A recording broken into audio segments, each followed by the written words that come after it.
What's up everybody, Erias here. Welcome to another Lost Ark video.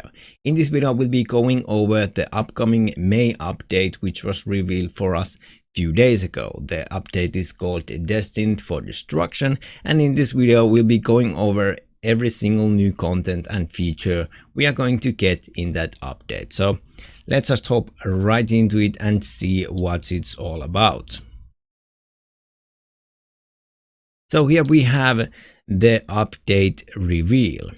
The first two paragraphs pretty much explain why they are releasing the content, and that is because enough of our player base has reached the item level needed to participate, and they are also saying that continue to enjoy the journey of exploration and challenging yourself at your own pace. So don't worry if you are not ready for Valtan, which by the way requires item level 14-15 to participate in.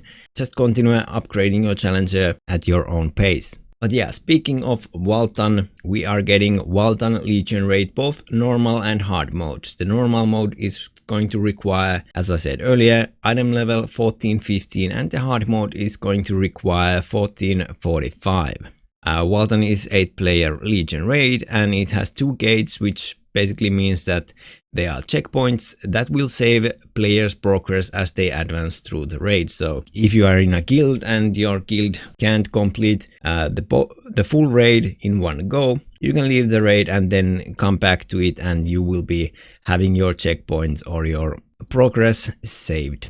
The Valtan Legion raid will also introduce a new rarity for gear, and this rarity is called Relic. By now you probably know that Arcos drops material that you then use to craft legendary gear, and similarly Valtan will drop material that you can then use to craft a relic gear. So that is going to be the next phase of your honing process. It provides more impactful armor and weapon bonuses alongside bigger stat bonuses and more engraving notes on accessories. So instead of the 3 maximum that we can currently have on our legendary accessories, we will now be getting more of those notes on those accessories. The next thing we are getting is Deskaluda Guardian raid. Similar with Valtan, the item level required for this one is 14-15. Now don't worry if you are not still 14-15, just continue playing the game if you enjoy it, and eventually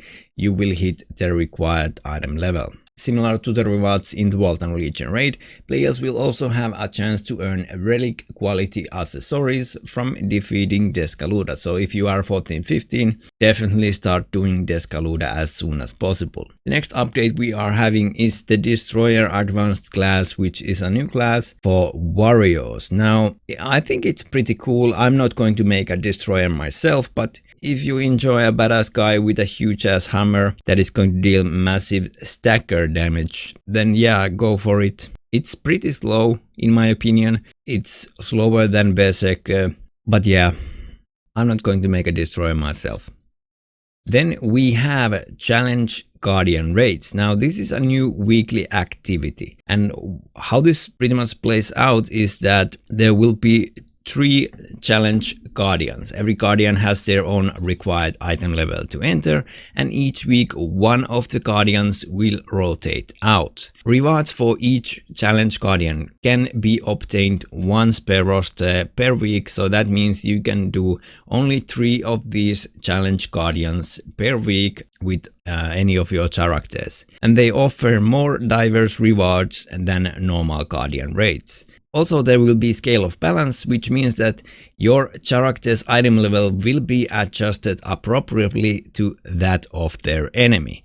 Additionally, players cannot use the battle workshop in the raid region. So what this means is that before entering this content, make sure that you are on the correct loadout, because you cannot change it in the raid, which means that if you are playing support, make sure that you are not on your DPS skill set when you enter this raid. Otherwise, you'll be stuck with that. At least that's how I understand this one. Then we have some new quest and open world activities, and these are Southern activities. The Chaos Line dungeon is going to get hard mode. Thunderwing's field boss is finally going to be available. Southern Chaos Gate, Southern Coast Ship and Southern Chaos Dungeons will be arriving in Arcasia. So these will most likely be 14-15 item level requirement. I'd rather have something more for players that are under 14-15 so that they can catch up. But I guess this is content for all of the whales that are already hitting 14-15 and past that point. Then we'll be having Wild Wings Island. Now this is an island where you defeat waves of enemies, and the quicker you defeat the enemies, the more coins you can earn, and with these coins you can then use them to get various items. So I've never actually done the Wild Wings Island content, so interesting to see how this plays out. Then we'll be having a huge guild activities update, and what this means is basically whale wars. So we'll be getting PvE and PvP guild activities. So what this means is Island Siege, which is a PvP guild activity, and then we are going to have a raid match, which means that you enter a base with your guild and challenge the powerful Sulmail Devourer. And the faster you kill it, the more you move up in the guild rankings. Now this content is for whales. The PvP in the Island Siege, for my understanding, is not balanced like the PvP in the arena, where all the engravings and gems and stuff are removed. Everybody has the same amount of skill points and stats, so it's balanced, but this one is not. So this one is basically, if you are 14-16, let's say, and have all the best engravings, a guild that has barely someone in 1400, you're going to destroy that guild. Sad to say, but this one is for whales, and there's no way around that. This is basically whale wars. So which guild has the biggest whales in it will rank 1.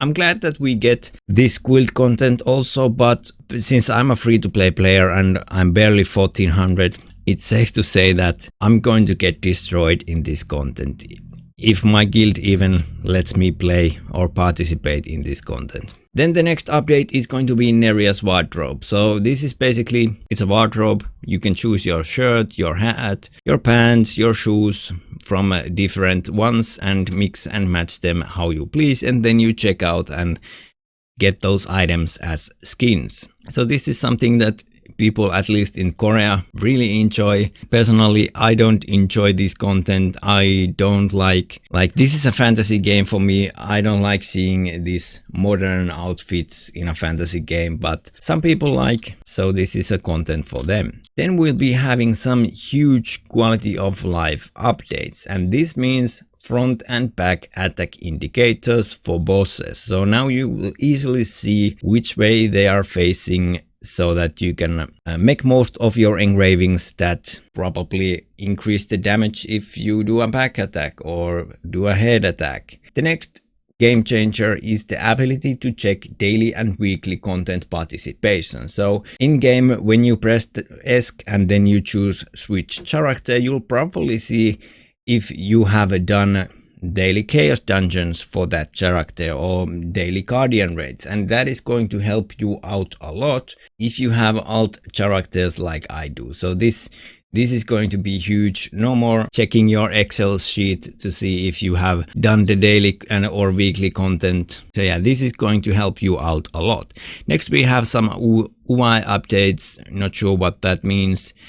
Improved party finder and party invite. So if it's improved, that's always a good thing.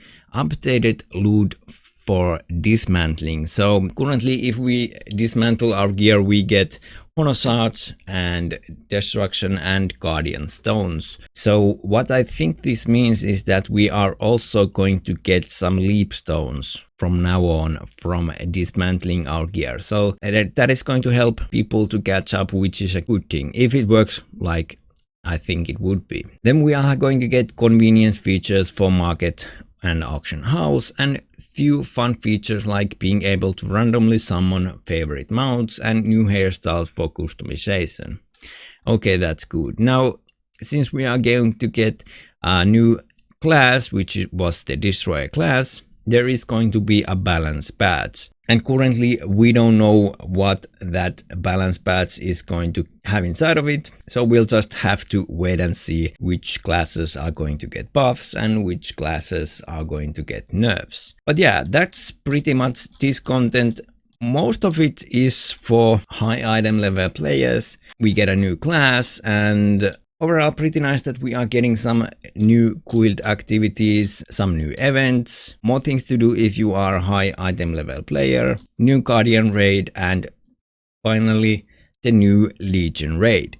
My previous video covered everything you need to know about how to prepare for the Valtan Legion raid, so go check that out if you are wondering what you should do and how to prepare for this Legion raid. I'm not going to probably be 14-15 when this patch releases, so don't worry about it. If you are not 14-15 when it releases, you'll catch up eventually. Just keep playing the game if you enjoy it and you'll get there. But yeah, that was the content update. Thank you for watching, have a great rest of your day, and I'll see you in the next video.